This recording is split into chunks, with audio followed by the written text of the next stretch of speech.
नमस्ते मित्रों, आज हम भी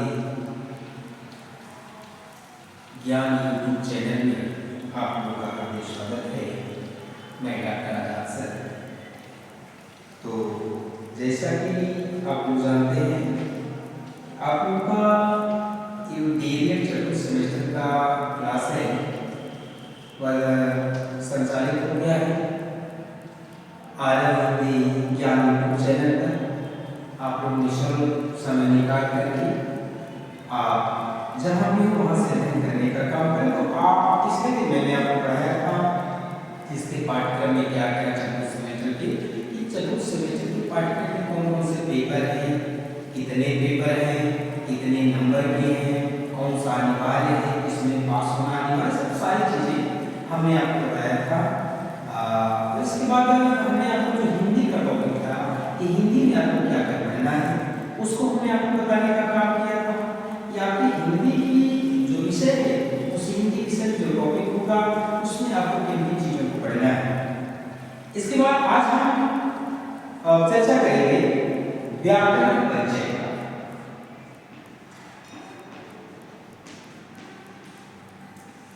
व्याकरण परिचय ये जो दे रखा है एकदम आपकी किताब से, एकदम आपके सिलेबस में जो आने वाली चीजें आपके जो टॉपिक में दे रखा है वहीं से पढ़ाया जाएगा, बाहर से कुछ भी नहीं पढ़ाया जाएगा आपको। यहाँ का समय व्यर्थ जाएगा। आप जो कुछ पढ़ेंगे आप अपने सिलेबस से पढ़ेंगे और ये बात निश्चित है कि जब सिलेबस से पढ़ेंगे तो जो भी पूछाएगा वो सिलेबस से ही आएगा, सिलेबस से बाहर कहीं नहीं जाएगा। इसलिए तो आपको उसमें पढ़ाया जाएगा व्याकरण। सबसे पहले इसमें दे रखने का काम किया हुआ है टॉपिक में ये अनिवार्य संस्कृत में अनुस्वार, हलन, विसर्ग इत्यादि का ध्यान रखते हुए शुद्ध उच्चारण, वाचन तथा लेखन सब चीजें आपके टॉपिक में दे रखा है। अगर उस पाठ्यक्रम में हिंदी का ये पहला टॉपिक था, उस टॉपिक में उसी टॉपिक में इसने देखने का काम किया हुआ है व्याकरण का परिचय।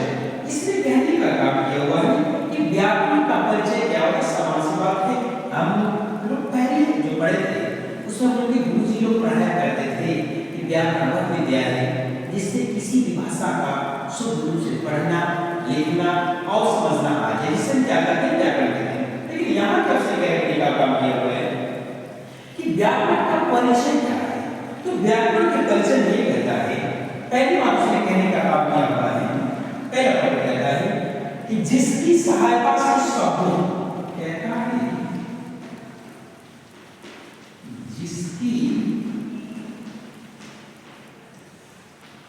जिसकी सहायता से शब्दों के अलग अलग भागों, जिसकी सहायता से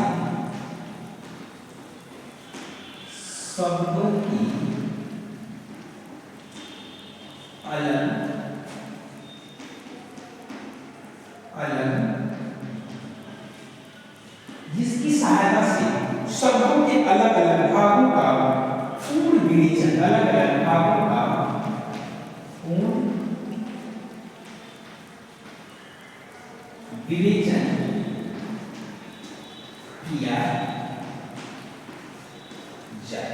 देखिए उसने कहने का काम किया हुआ है या पूर्ण विवेचन किया जाता है, ये कहने का काम किया हुआ है कि जिसकी सहायता से व्याकरण का परिचय कहता है। अब टॉपिक वाला चीज है कि व्याकरण जिसकी सहायता से शब्दों के अलग अलग भागों का पूरी तरह से विवेचना की जाए। उसने कहा कि जिसकी सहायता से शब्दों का अलग अलग पूरी तरह से विवेचना किया जाए, विवेचन किया जाए, उसे हम क्या कहते हैं, व्याकरण कहते हैं। यानी शब्दों का अलग अलग पूरी तरह से उसकी विवेचना करने का अर्थ एक शब्द है। देखो व्याकरण एक ऐसा चीज है जिसमें शब्दों को तोड़ मोड़ करके एक नए अर्थ को निकालने का काम किया है। उसने कहा कि जिसकी सहायता का मतलब क्या, व्याकरण की सहायता। उसने कहा जिसकी सहायता से, तो व्याकरण की सहायता से शब्दों के अलग अलग भागों का, अलग अलग भागों का, देखिए अलग अलग भागों का पूर्ण उसे क्या कहते हैं? ये व्याकरण कहते हैं। आगे तो दूसरी बात क्या होगा? उसे पूर्ण विवेचन किया जाए, उसे व्याकरण, उसे व्याकरण कहते हैं। देखिए उसने कहा व्याकरण के परिचय समास से बात करता है कि जिसकी भी सहायता से शब्दों के अलग अलग भागों का पूरी तरह से विवेचन किया जाए, पूरी तरह से व्याख्या किया जाए, उसे क्या कहते हैं? व्याकरण कहते हैं।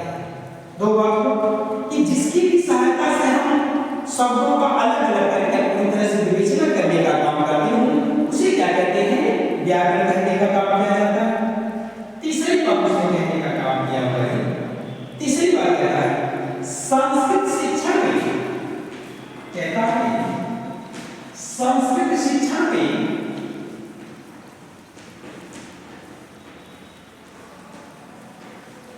कहता है संस्कृत शिक्षा में उच्चारण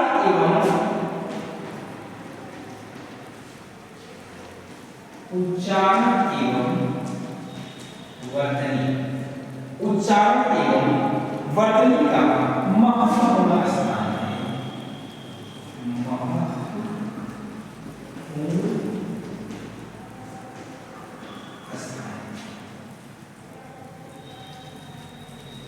अगली बात कह रहा है इस संस्कृत शिक्षण में उच्चारण का, जो संस्कृत शिक्षण होता है इसमें एक बात कहा जाता है कि संस्कृत को पहले तो गलत नहीं पढ़ना चाहिए, उच्चारण का गलत नहीं होना चाहिए। यदि उसका उच्चारण गलत होगा, वर्तनी गलत होगी तो उच्चारण गलत होगा, ऐसी बात है। उसने कहने का काम किया हुआ है कि संस्कृत शिक्षण में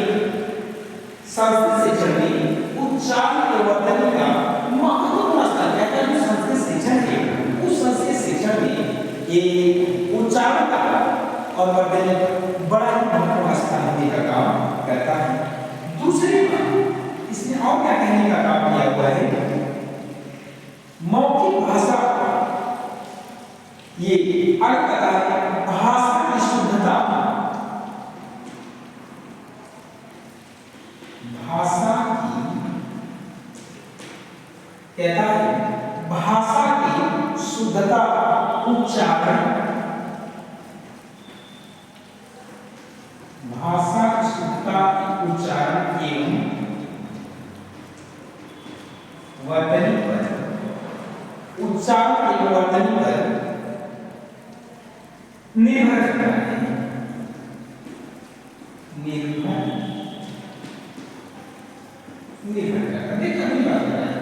इसने कहा ना कि भाषा की जो शुद्धता है वह भाषा की शुद्धता, उच्चारण और वर्तनी पर ही निर्भर करता है। कहता है कि जो संस्कृत भाषा है, इसकी जो भाषा है, इस भाषा की जो शुद्धता है, वह जो शुद्धता है उसकी उच्चारण पर ही निर्भर करता है। यदि जो वर्तनी यदि शुद्ध होगी तो उच्चारण शुद्ध होगा, और उच्चारण शुद्ध होगा तो वर्तनी शुद्ध। इसलिए कहता है कि शुद्धता उच्चारण पर, कहता है संस्कृत भाषा है तो संस्कृत भाषा की जो शुद्धता है वह उच्चारण और वर्तनी पर निर्भर करने का काम करता है। उसने कहा कि संस्कृत भाषा में दोनों चीज सही होना चाहिए। क्या? उच्चारण आपका शुद्ध होना चाहिए। दूसरी बात, और जो लेखनी है, जो वर्तनी आप लिखते हैं, जो लेखन है वह लेखन में क्या होना चाहिए? शुद्ध होना चाहिए। तब ये संस्कृत कहने का काम करता है। अगली बात कहता है अशुद्ध होने पर होगा, कहता है अशुद्ध होने पर उच्चारण भी शुद्ध हो जाएगा, यानी वर्तनी अशुद्ध होगी तो अशुद्ध होने पर उच्चारण भी अशुद्ध हो, उच्चारण भी शुद्ध हो जाएगा। यदि वर्तनी आपकी अशुद्ध होगी तो निश्चित रूप से उच्चारण भी शुद्ध होगा। जब उच्चारण शुद्ध होने का काम करेगा तो आपका कार्य करने का काम करेगा ही। ये रहा। और अंतिम अंश कहने का काम किया हुआ है भाषा की शुद्धता के लिए उसने कहा भाषा की शुद्धता के लिए भाषा की शुद्धता के लिए अध्यापक और छात्र कहता है अध्यापक और छात्र कहता है अध्यापक और छात्र दोनों छात्र अध्यापक और छात्र का उच्चारण शुद्ध होना चाहिए का उच्चारण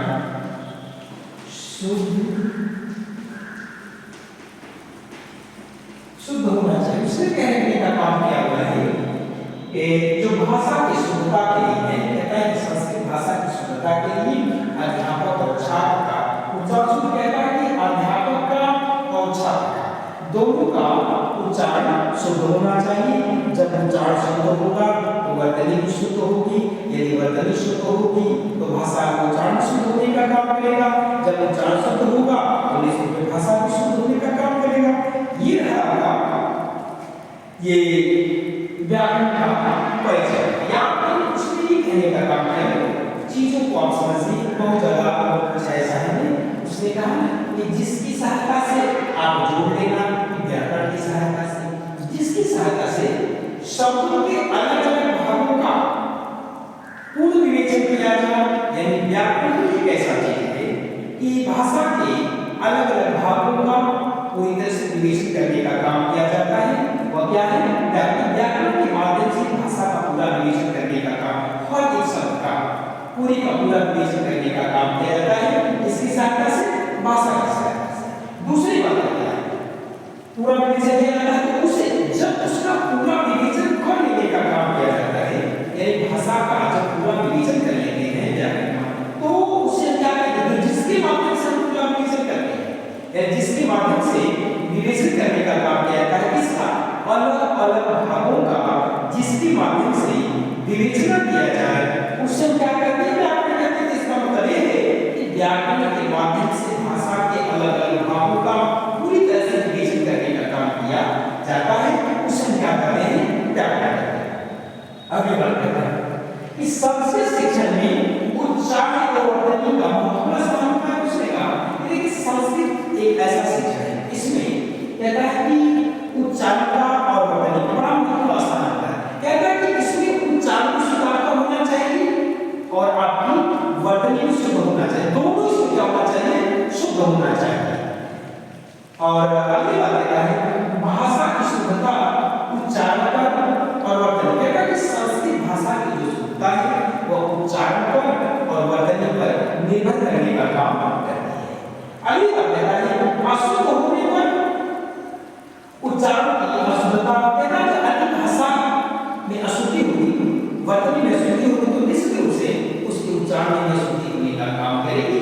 और अंतिम बात कहता है भाषा की शुद्धता के लिए उसने कहा कि जो भाषा है उस भाषा की शुद्धता के लिए अध्यापक और छात्र का उच्चारण शुद्ध होना चाहिए। ये हमारे लिए ऐसा टॉपिक आपको मिल जाए या कभी भी ऑप्शन पेपर में अगर मिल जाए, ऑप्शन पेपर मिल जाए कि किसकी सहायता से भाषा के भागों का अलग अलग विवेचन करने का काम किया तो आपको होगा व्याकरण की सहायता से भाषा के अलग शब्दों का पूरी तरह से विवेचन करने का काम किया जाता है। तो ये रहा आपका व्याकरण परिचय, सामान्य परिचय। आपने पढ़ा व्याकरण का सामान्य परिचय। अब इसमें कहने का देखो बहुत ज्यादा कुछ कहना नहीं, बहुत कम शब्दों में चीजों को आपको समझाने की कोशिश की जाएगी, जिसमें ध्यानपूर्वक समझने की कोशिश करिएगा। क्योंकि मेरे पास बहुत संसाधन नहीं है, जो भी आपके पास पर्याप्त संसाधन है उसी में एकदम आपके टॉपिक आपका जो सिलेबस है उस सिलेबस के अनुसार आपको एक क्रम से पढ़ाने का काम किया जाएगा, ना कि यहाँ वहाँ से चीजों पढ़ाने का काम किया कि ये कहने की यही पेपर में चीजें गलत है। भाई आप पेपर बनाने वाले नहीं हो, पहली बार पेपर सेशन लोग और होते हैं। हमारा काम उनका पाठ्यक्रम जो दिया हुआ है उनके पाठ्यक्रम के अनुसार बच्चों को समझाना पढ़ाना बताना ताकि बच्चे चीजों को स्पष्ट कर सके। यह आता है व्याकरण परिचय। अगली टॉपिक है संस्कृत वर्णमाला।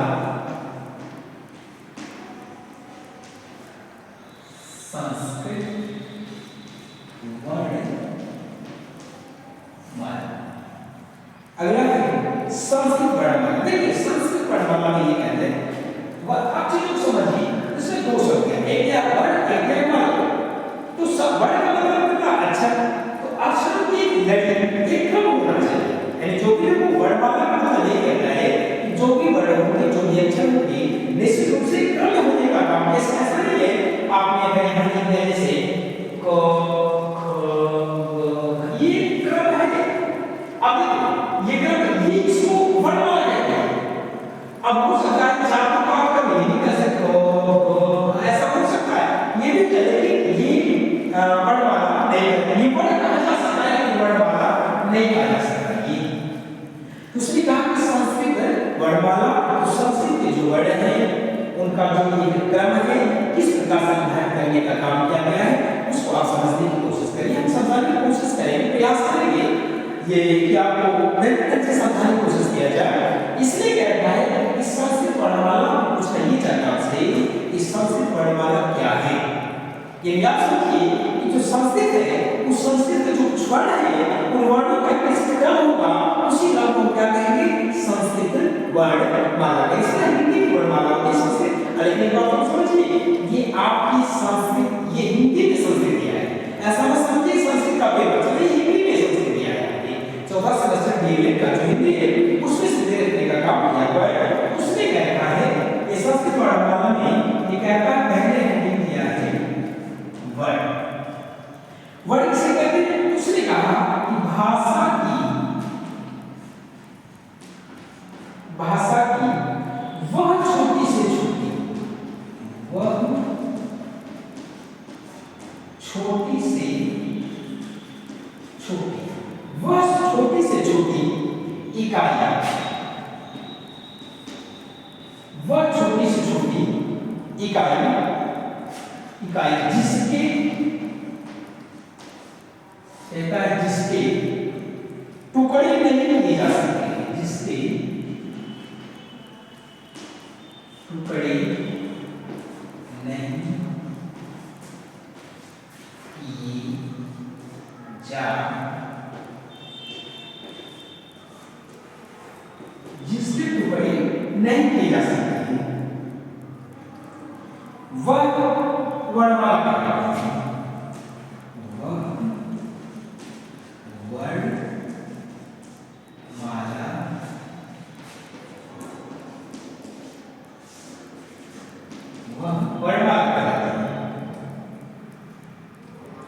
या इसको कह लीजिए वर्ड कहलाते हैं। वर्ड उसने कहा कि भाषा की वह छोटी से छोटी इकाई जिसके टुकड़े नहीं किए, उसने कहने का काम ये किया है कि भाषा की वह सबसे छोटी से छोटी इकाई, अब उससे छोटा कुछ भी नहीं किया जाए।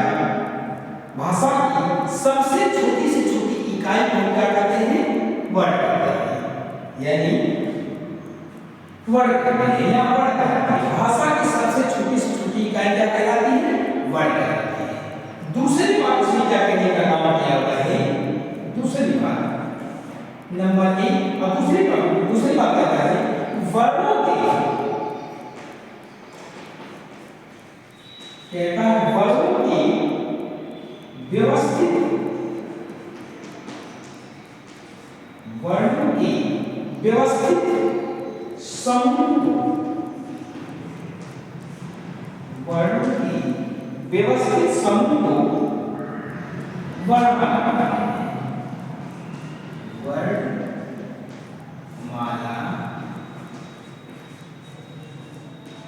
वर्णमाला। देखिए उसने कहा कि भाषा की सबसे छोटी से छोटी इकाई जिसके टुकड़े नहीं किए जा सकते हैं वह वर्ण कहलाती है। तो दूसरी बात कहा वर्ण की व्यवस्थित समूह को वर्णन कहता है। वर्णों का एक जो क्रम होता है, यानी वर्णों का जो व्यवस्थित क्रम होता है, उस वर्णों के व्यवस्थित क्रम को क्या कहते हैं? वर्णमाला कहते हैं।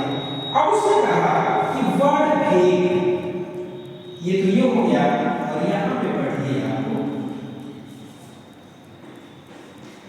वर्ण भेद। वर्ण भेद का मतलब ये कहता है कि वर्णों के कितने भेद, अगर ऐसा दे तो आपको होगा कि वर्णों के मुख्यतः दो भेद होते हैं,